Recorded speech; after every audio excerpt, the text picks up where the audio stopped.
autopsies revealed that the victims had been shot in the head. The victims had been dead about a month when their bodies were discovered. But where was John List?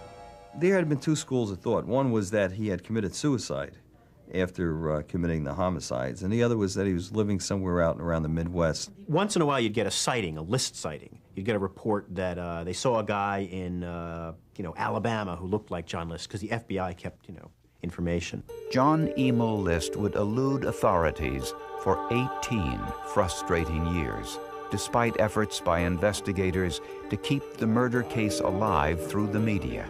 We would call the newspapers and we would insist that they keep it alive on the 5th anniversary, the 6th anniversary, the 15th anniversary. We kept it alive.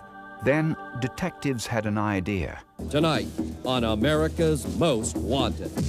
The television show America's Most Wanted has led to the capture of some of the FBI's most celebrated fugitives by generating phone tips from viewers.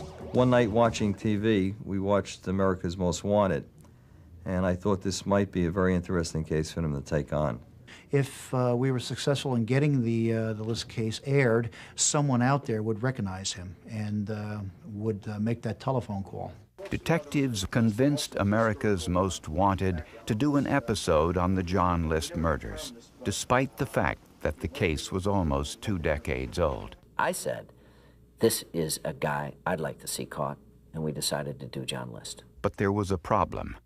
At the end of each episode, viewers see a photograph of the wanted person, but the most recent photo of John List had been taken years before the murders. What would he look like almost 20 years later?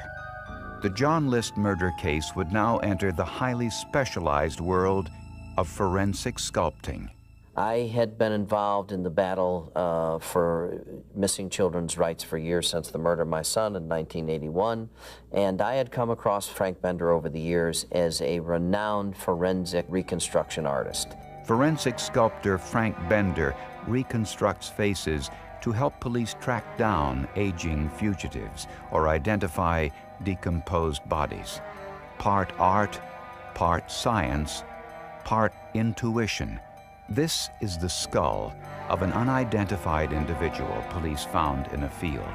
To make an identification, they would need to see her face.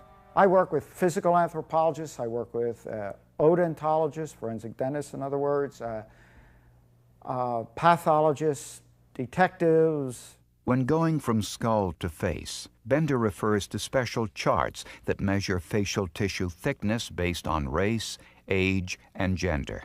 Using these measurements as guidelines, Bender calculates